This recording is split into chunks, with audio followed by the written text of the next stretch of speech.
पर पाकिस्तान मौज करता रहा और ये दुनिया में अपनी डिप्लोमेसी के पाठ पढ़ाते रहते हैं। आदरणीय अध्यक्ष जी, अगर ये ट्रीटी न होती तो पश्चिमी नदियों पर कई बड़ी परियोजनाएं बनती। पंजाब, हरियाणा, राजस्थान और दिल्ली, वहां के किसानों को भरपूर पानी मिलता, पीने के पानी की कोई समस्या नहीं रहती। औद्योगिक प्रगति के लिए भारत बिजली बना पाता। इतना ही नहीं, नेहरू जी ने इसके उपरांत करोड़ों रुपए भी दिए ताकि पाकिस्तान नहर बना सके।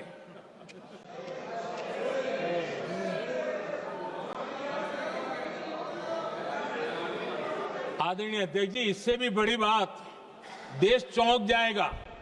ये चीजें छिपाई गई है, दबा दी गई है। कहीं भी बांध बनता है तो उसमें एक मैकेनिज्म होता है उसकी सफाई का, डीसिल्टिंग का।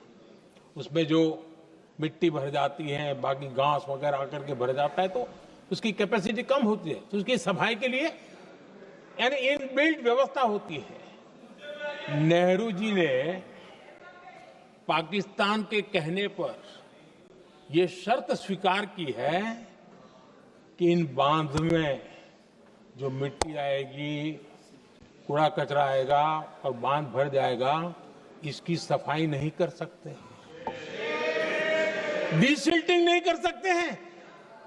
बांध हमारे यहां, पानी हमारा, लेकिन निर्णय पाकिस्तान का कि आप डीसिल्टिंग नहीं कर सकते। इतना ही नहीं, जब इस बार मैं डिटेल में गया तो एक बांध तो ऐसा है कि जहां ये डीसिल्टिंग के लिए जो गेट होता है ना, उसको वेल्डिंग कर दिया गया है ताकि कोई गलती से भी खोल करके वो मिट्टी को निकाल ना दे। पाकिस्तान ने नेहरू जी से लिखवा लिया था कि भारत बिना पाकिस्तान की मर्जी अपने बांधों में जमा होने वाली मिट्टी साफ नहीं करेगा, डीसिल्टिंग नहीं करेगा। ये समझौता देश के खिलाफ था और बाद में नेहरू जी को भी ये गलती माननी पड़ी। इस समझौते में निरंजन दास गुलाटी करके एक सज्जन उसमें जुड़े हुए थे। उन्होंने एक किताब लिखी है। उस किताब में उन्होंने लिखा है कि फरवरी 1961 में नेहरू ने उनसे कहा था, गुलाटी, मुझे उम्मीद थी कि यह समझौता अन्य समस्याओं के समाधान का रास्ता खोलेगा, लेकिन हम वहीं हैं जहां पहले थे। ये नेहरू जी ने कहा। नेहरू जी केवल तत्कालिक प्रभाव देख पा रहे थे, इसलिए उन्होंने कहा कि हम वहीं के वहीं हैं, लेकिन सच्चाई ये कि इस एग्रीमेंट के कारण देश बहुत पिछड़ गया, देश बहुत पीछे चल गया और देश का बहुत नुकसान हुआ। हमारे किसानों को नुकसान हुआ, हमारी खेती को नुकसान हुआ। और नेहरू जी उस डिप्लोमेसी को जानते थे जिसमें किसान का कोई वजूद ही नहीं था। यह हाल करके रखा था उन्होंने। आदरणीय अध्यक्ष जी, पाकिस्तान आगे दशकों तक भारत के साथ युद्ध और छद्म युद्ध, प्रॉक्सी वॉर करता ही रहा, लेकिन कांग्रेस की सरकारों ने बाद में भी सिंधु जल समझौते की तरफ देखा तक नहीं, नेहरू जी की गलती को सुधारा तक नहीं। आदरणीय अध्यक्ष जी, लेकिन अब भारत ने पुरानी गलती को सुधारा है, ठोस निर्णय लिया है।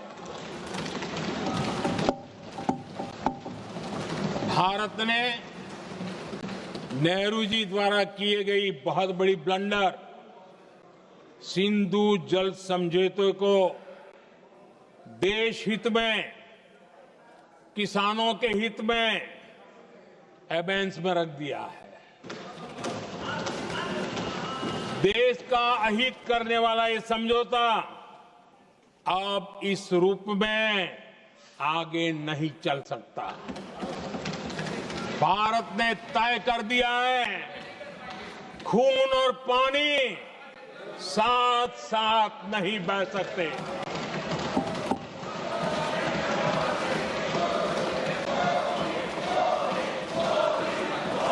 माननीय सदस्य, आप बहुत देर हो गई, आप उपनेता हैं, ये तरीका आप बैठे बैठे टोकते हैं, प्लीज, ये शोभा नहीं देता आपके लिए। बैठिए बैठिए बैठिए आदरणीय, बैठिए, शोभा नहीं देता आपका। अध्यक्ष जी, आप उपनेता हैं, अपनी मर्यादा बना के रखें। चलिए बैठिए। वहां बैठे साथी आतंकवाद पर लंबी लंबी बातें करते हैं। जब ये सत्ता में था, जुड़े हुए हैं, जब इनको राज करने का अवसर मिला था, तब देश का हाल क्या है, क्या रहा था, वो आज भी देश भूला नहीं है। 2014 से पहले देश में असुरक्षा का जो माहौल था, अगर वो आज याद भी करे ना, तो लोग सिहर जाते हैं। आदरणीय अध्यक्ष जी, हम सबको याद है, जो नई पीढ़ी के बच्चे हैं उनको पता नहीं है, हम सबको पता है। हर जगह पर अनाउंसमेंट होता था, रेलवे स्टेशन पर जाओ, बस स्टैंड पर जाओ, एयरपोर्ट पर जाओ, बाजार में जाओ, मंदिर में जाओ, कहीं पर भी जाओ, जहां भी भीड़ होती है, कोई भी लावारिस चीज दिखे छूना मत, पुलिस को तुरंत जानकारी देना, वो बम हो सकता है।